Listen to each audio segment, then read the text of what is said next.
Since Minecraft's release back in 2009, players have cracked open the game far and wide, discovering countless interesting glitches, with some being simple visual bugs, and others absolutely shattering the limits of the game. By far the most extreme glitch inside the game lies at the very edge, with this being the Farlands. Minecraft's Farlands are a unique terrain generation bug that occurs when a player travels 12 million blocks or more when generating a Minecraft world. The computer calculates a bunch of random numbers. However, when the game reaches coordinates with a massive number that is too much for the computer to handle, the Farlands glitch occurs. When a player reaches to the Farlands, the terrain becomes increasingly distorted and unstable, with bizarre and unusual terrain formations appearing. Players might encounter towering mountains, floating chunks of land, and deep canyons that seem to go on forever. Now, getting to the Farlands is not an easy feat. To put things into perspective, if you were to walk 24 hours a day non-stop, it would take approximately 4 weeks and 6 days of continuous walking to reach the Farlands.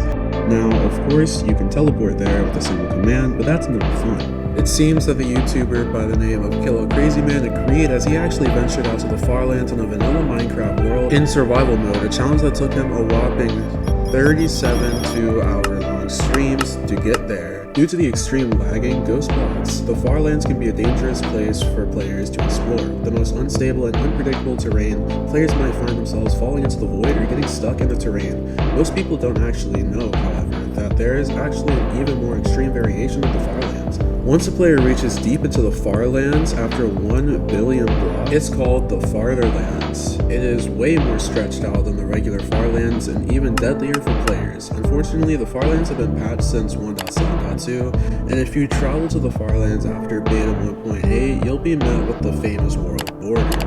Still, many players have traveled to the world border just to take a glimpse, such as the famous 2v2T expedition, and one of the fastest ways to do so is through the Nether. This is because traveling 1 block in the Nether equals 8 blocks in the overworld, making the journey much faster. The Nether, of course, is a wasteland of the Minecraft world filled with hostile mobs and a harsh environment. It's extremely dangerous to traverse across this place, and it's just about the worst possible place you could ever build your house. But thanks to one of the most famous glitches in the game, there's actually a way to safely build a house in the Nether.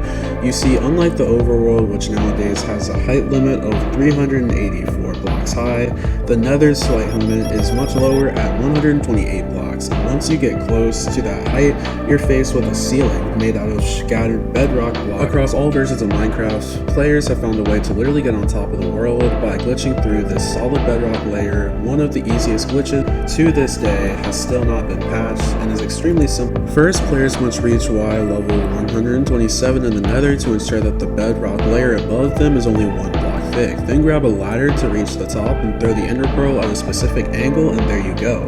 Now you're on the rooftop. Once on top of this bedrock ceiling, players are free to do whatever they desire on the seemingly flat and smooth landscape. One of the most popular uses for the Nether roof is massive farms, especially gold farms, which work at insane rates. On top of that, even with just a very simple build, these massive gold farms can spawn piglets that acquire you over 9,000 drops per hour. And what's so awesome about Nether roofs is that players can pretty much build any type of Nether farm up here with ease. Gas farms can also be built on top of soul sand valleys. Wow, this is all the information I have at the current moment, but maybe I will do a part 2 if enough people like and subscribe. I'm so close to 100 subscribers, so please subscribe and join my Discord, link in the description.